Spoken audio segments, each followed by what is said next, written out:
Well, hello there, Joseph McGuire. Welcome to the Red Couch Talks. Oh, thank you, Angie. I'm absolutely delighted to be here. Always a pleasure to meet you. Yeah, you and I, we know each other from our friend Ed Cohen and his TV talk. We've been on several panels together already. That's right. That's right. Ed always has a remarkable talent for bringing great people together from so many different backgrounds and locations.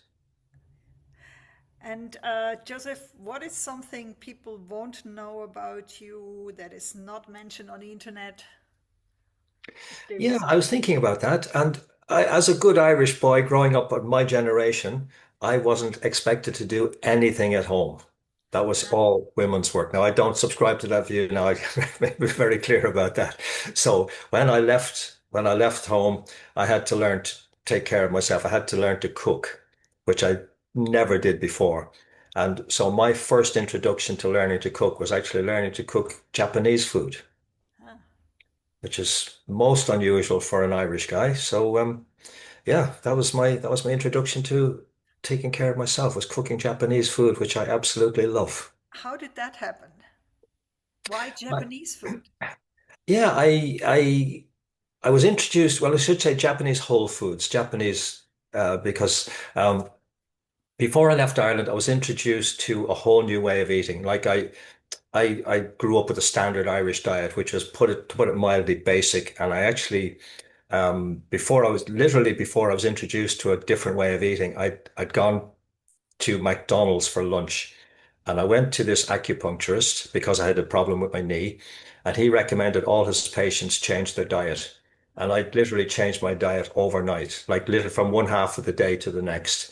And I had no idea how to cook any of the foods he recommended. So I brought them home to my mother and asked, "Can you cook those for me, please?" So she had no idea what she'd never heard of seen these foods before. So anyway, I rang the guy, got some basic cooking instructions, found that I got great energy from the food. Even though I'd always been fit, it reached a point where it felt like it was a waste of time going to bed at night because I had so much energy. And then I moved to Israel and then moved to London. And in London, I started to study.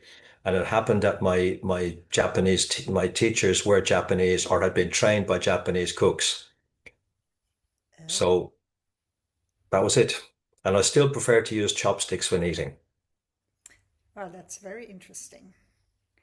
And you seem to be also interested in a lot of Eastern ways.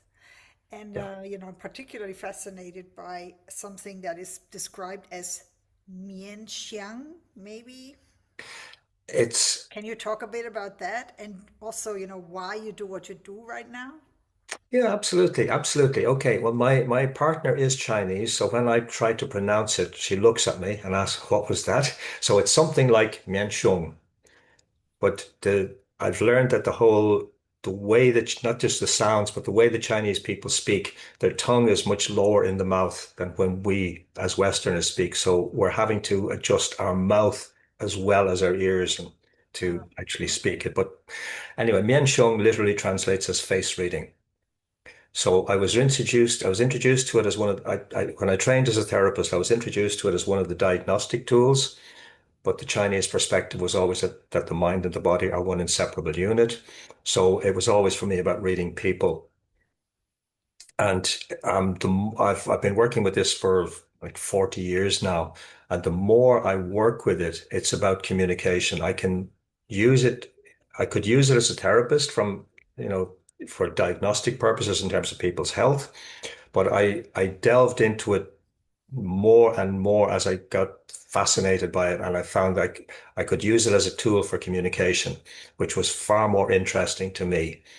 So I learned about reading people as in terms of the difference between like public persona and private persona, how people process information, who's likely to be more sort of logical and linear, which people are more creative, which people they need to feel empathy before they will open up to you.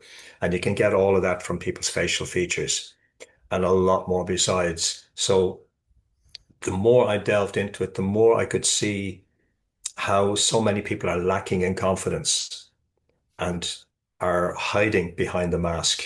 Mm. And so I'm about, I can work in a very clinical way, like if I'm sitting in an executive interview or in a negotiation, but particularly when I'm working with individuals or smaller groups, it is about helping people open up to themselves and bring the best of themselves out because so often we doubt ourselves.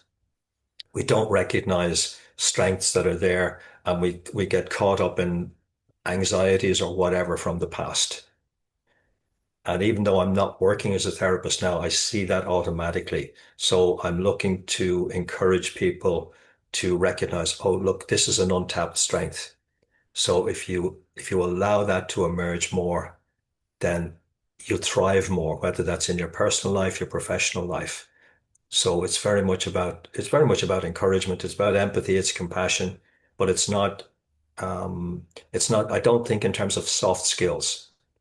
I know the term is used a lot. I think in terms of human skills, and it's how can we enhance our humanness, especially in this world where AI is becoming so prevalent, and in so many cases, like I read a lot of reports from different backgrounds, psychologists, etc. And a lot of psychologists are talking now about a pandemic of loneliness. Yeah. I think we also discussed this already in one of the Yeah, calls with Ed.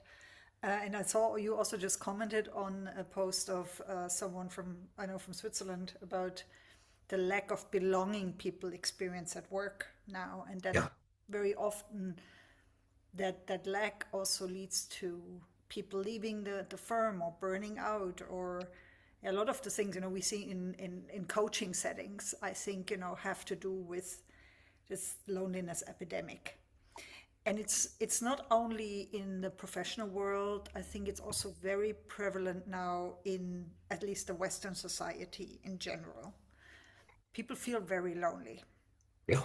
Um, that's uh, it's so serious to get into this, but I just have to say, what you just said is so beautiful. And, the more I get to know you, the more I learn about you. It seems like there's always another facet that I haven't seen or understood yet, um, which probably is a bit like your work. Like, Yeah. you look at people from on the outside and you see a lot of things already. And I sometimes also feel like, in these kind of relationship building processes, we peel a little bit the onions and, we look into the core of the person that, we're working with. Unfortunately, today, in a lot of the media world, people don't even make that effort to get to know somebody else. They basically want to sell to you, or it's a very transactional world very often, and it sometimes can feel very it, non-human, robotic, to say the least.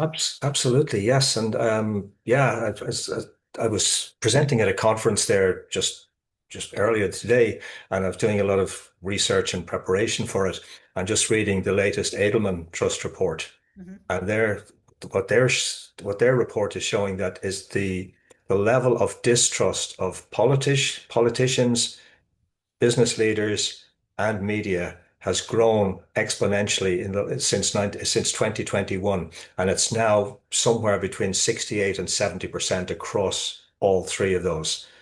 And that's disturbing. That's disturbing. And obviously there's reasons for it. But when we have that level of distrust, it does make me wonder where we're going as a species. Hmm. Hmm. How did you get to your, where you are today? What was your journey like? You mentioned you were trained as a clinical therapist. No, I You was trained as mentioned a China, you mentioned Israel. Tell us the journey. Yeah, my background is as a complementary or holistic therapist. I trained in several different modalities, and many of my patients, but also many of my friends were also therapists, and that included like very high level medical consultants, general practitioners, psychologists, psychotherapists, acupuncturists, chiropractors, um, uh, NLP practitioners and trainers. So many of the conversations I would be having with people would be around therapies, skills, tips, techniques, etc. So I was always like a magpie. I would just take in whatever was relevant and adapt it. So, um, Sounds like me. yeah, yeah. Well, it's just, Sponge. you Give know, me everything. yeah, yeah. And then it's learning to use the tools that are appropriate. So I left Ireland, went to Israel, spent time on a kibbutz there because that had just been a beacon for me for quite a number of years. I grew up in Ireland, and we were a colonized country for so many years, and I that resonated with me in terms of the state of Israel, etc. And I won't get into the present state, but Israel opened up life for me because Ireland was very monocultural. It was very grey. It was economically depressed. So when I left, I went to a country where it was sunshine, which was in itself wonderful. And then I was meeting people from so many different ethnic and cultural backgrounds. And I'd never seen this in Ireland. So I had to come out of my shell because I was very reserved. I grew up with very little self-confidence. So this was a whole new world for me, literally. And I had to learn to adapt to meeting people from different cultures, different countries, different accents, different languages. So I had to emerge and be in the world in a different way. And that was a huge learning curve. And then I went from Israel to London, and that's where I began my training.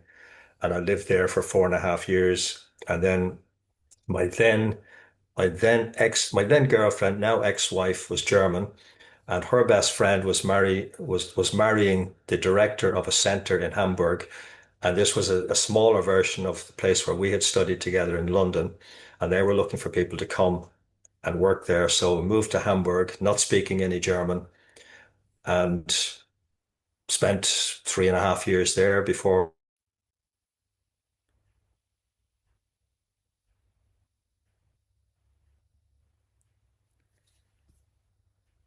Wonderful.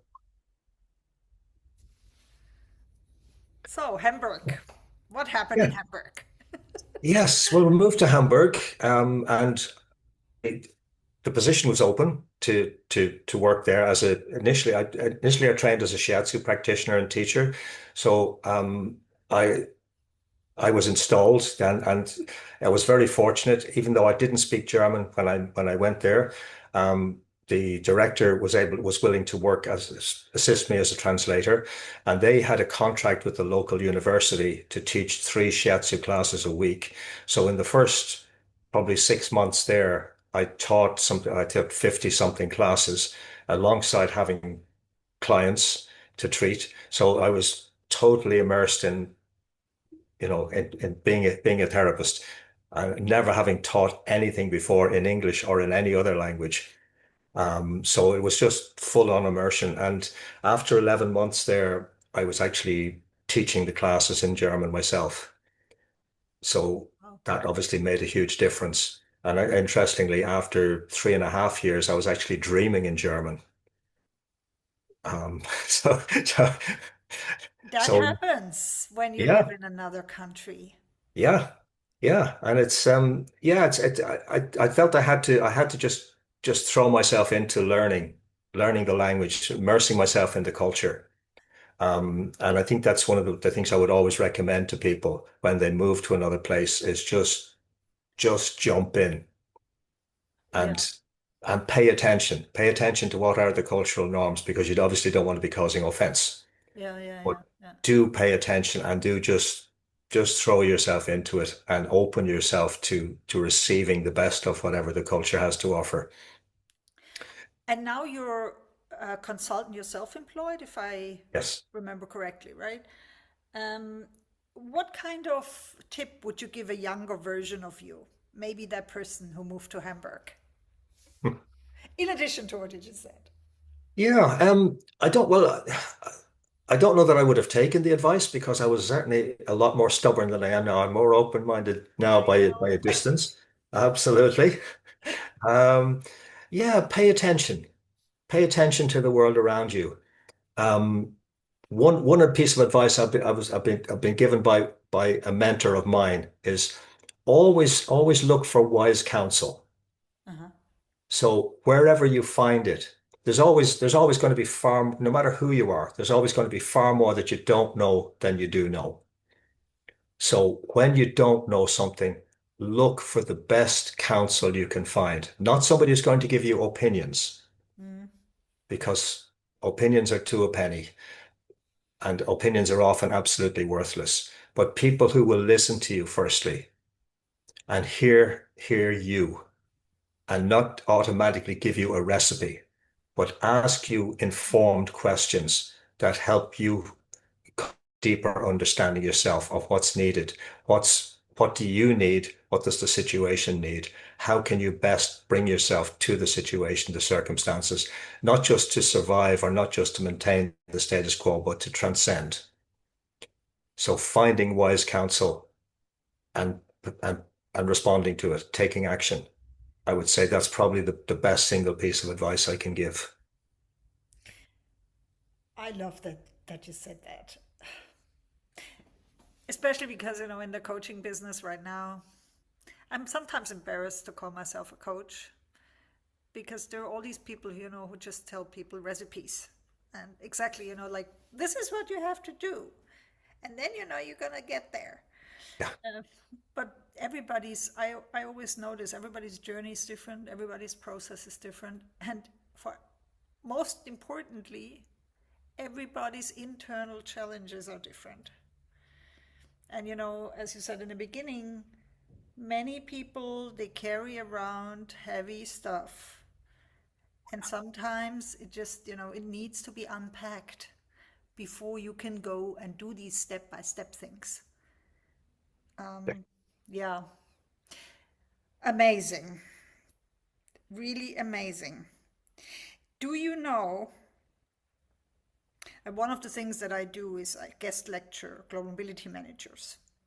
This is also how I originally got connected with Ed, because we were like on a global mobility panel together Yeah. like Yeah. 15 years ago, like a real life panel. Oh yeah. He was the moderator. I was a guest speaker. Um, and one of the things that I always ask my guests is, if you had a say in our curriculum for global mobility managers and HR professionals. So most of the global mobility departments, they're part of HR. However, sometimes, like when we talk about internal mobility in companies, telemobility, a lot of different people handle certain topics. So it's not always clear who we have to talk to as the Mhm. teachers. Yeah. So I would, for example, think right now I would also like to talk to recruiters. I would like to talk to talent and development professionals, not only classical global mobility managers. So if you look at that scene, and you deal with companies as well, you do a lot in selection as well, which I find really interesting. What do you think global mobility managers, HR managers need to understand better in our current world? Ooh, oh, that's a big one. Yeah. Well, the world is changing so fast anyway. Hmm. And obviously I'm not in an organization, but I'm aware so many organizations are bringing AI in Yeah. to and AI is taking on an increasing amount of the, shall we say, the it's taking on an increasing amount of the weight in terms of what people are doing or should be doing, and in terms of the processes. And what I guess I'm looking at things differently anyway. And I'm looking at the human side. Hmm. And I'm looking at, okay, what is it people are actually looking for? And particularly younger people coming into the workforce. Hmm. What is it they're looking for? And really the things that so many younger people are looking for are things like trust, respect, autonomy, a sense of belonging, um, motivation. They're looking for inspiration. They're looking for ways to be creative. And unfortunately, many are not finding those opportunities. So there's the there's the organizational face, and then there's the human face. And it depends on the level of responsibility, the level of autonomy, the level of power of the HR managers, HR directors, how much they can influence that, or how much they want to influence it. And I'm also talking with like HR professionals here. And what I'm finding is a lot of I'm in Ireland, obviously, and a lot of HR professionals in Ireland are becoming disillusioned with their roles Mm-hmm. because their roles are no longer clearly defined. Mm-hmm. And that lack of definition is causing confusion. It's causing frustration, but it's also causing organizational confusion. And like you said, you don't always know who to speak to.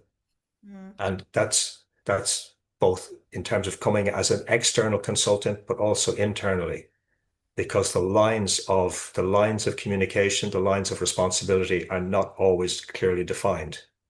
And then the people, this is probably getting into other territory, but the the people who theoretically have the responsibility are not always the people who take the responsibility. Mm-hmm. And that's something I'm seeing increasingly in organizations too. That this is global. This isn't just related to HR, Mm-hmm. but I'm seeing so many people in leadership roles who are not suited to being leaders, who are passing the buck, who are not taking responsibility, and again causing log jams of frustration, but also impacting on productivity, impacting on the level of presenteeism, the number of the number of people under them who are just showing up but are not motivated. And again, that was in a recent Gallup report I read that the percentage of managers who are demonstrating engagement now is 27%. And with employees, it's 33%. So the level of engagement is clearly dropping. Yeah. And we can't rely on AI to to take care of everything because that's simply insane. Mm-hmm. But there are a lot of fissures appearing in organizations, which a lot of which are not being acknowledged as yet, but they're certainly appearing. And as an outside consultant, I don't have a global answer for it. Mm-hmm. But so much of it comes down to lack of clarity of communication, lack of clarity of purpose, and the human dimension becoming, shall we say, fragmented. That's Mm-hmm. as I'm seeing it anyway. Mm-hmm. I notice with my clients that in comparison to 10 years ago, now some of the topics I always found very important since I lived and worked in India and in some other cultural backgrounds, um, like building relationships with people before you start working together, building trust before collaborating, ensuring you don't base trust on contracts but on an actual relationship. um, I find that now these topics become so much more important. So it used to be a topic people hardly wanted to talk about, and now everybody of my clients wants to talk about building relationships and trust, networking, using networks for anything. um, it's becoming a central key leadership trait, skill. And also, I think it's the success factor in this modern world that we're in, Yep. which sounds counterintuitive, but is not if you really think about it. And I totally admire Frederic Laloux. He wrote a book probably 15 years ago called Reinventing Organizations. If you Okay. haven't read it yet, Joseph, you have to read this book. Okay. It's just amazing. Um, and that the gist of the book is basically, that organizations are like organism, and he compares like different types of organisms, like the wolf pack, for example, is one of the examples. Like the military is more like a wolf pack, and then he has others. And one of the things he predicted was that in our knowledge worker type of reality that we're in, we will have more organisms that are more like social networks. So, like LinkedIn, Facebook, all these places. And also, with the kind of contracts people are now on, some are employed, some are not employed, some are humans, some are robots, with like, and then there's this whole diversity that organizations need to function more like an organism and like a social network. Hence, people to people relationships become a lot more important. So for them, for he started a movement. It was called Teal Movement. It became, I don't think it became ever very famous, Teal for Teal, but I think he really had a very interesting vision. So about self-organizing teams and places where this actually worked and how successful they were. And where I'm going with this very long-winded explanation is my question. Mhm. How do you, Joseph, network? And what is your secret to building trust and relationships?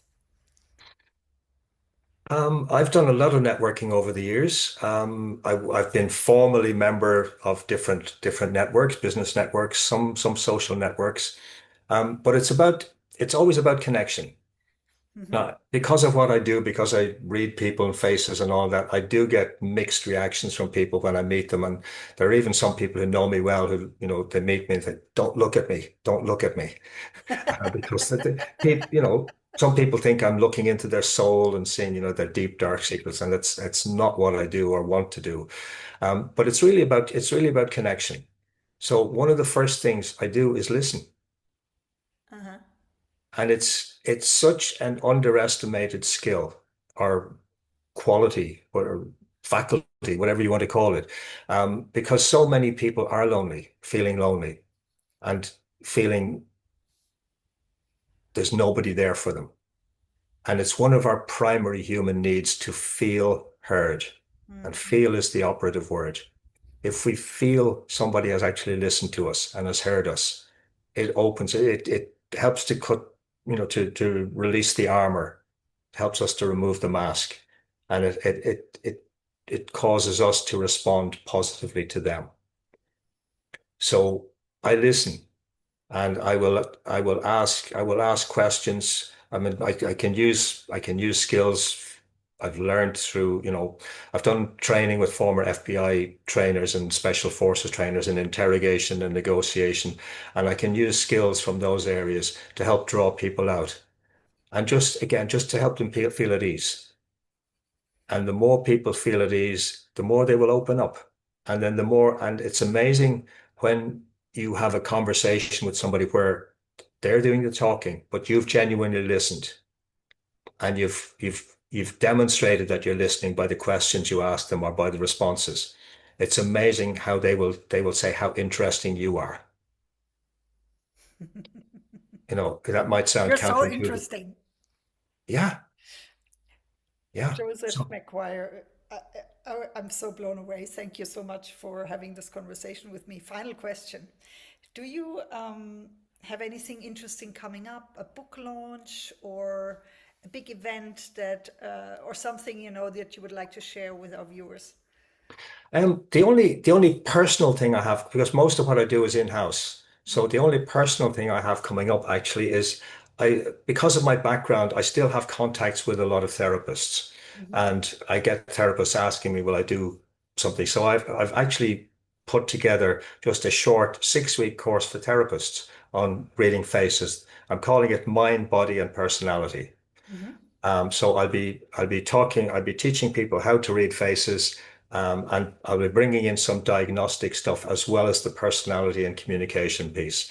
And it won't just be like static facial features. I will include some videos, so it'll be elements of visual or facial expression, and I'll probably bring in elements of how we listen as well, because it's never just the words. The words are only a part of the communication.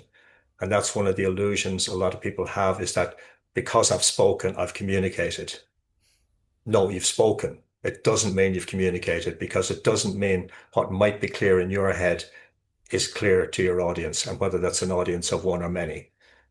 So I'll do a little bit. I like to include some video clips of people speaking in particular contexts, and then link that to their body language, and then talk about their tonality and how they've spoken about particular things, because I I like to watch interviews with politicians and celebrities with the sound on and then rewind and watch it with the sound off and ask myself, is what I'm watching now congruent with what I just heard? And more often it isn't. And so many people in the public eye are practiced at presenting a certain image, or politicians are notorious for saying a great deal, but nothing of substance. So I'll be including not just, like I say, static facial features. I'll go through the face in some detail, but I'll be bringing in other aspects as well. So that's for therapists particularly, but it'll be open to whoever as well. That's the only personal thing at the moment. Hmm. That sounds intriguing. Can coaches participate too? Oh, absolutely, absolutely, yes. And So we will add a link in our show notes here. I'll share that with you. And Absolutely. we'll obviously wish you all the best. And I'm sure we're going to see each other very soon again at Cohen TV Talk. Oh, I look forward to that immensely. Absolutely. Thank you Thanks so so much, much for Andy. this Always a wonderful pleasure. conversation, Joseph. Have a good day. You too. Thank Bye. you. Bye bye.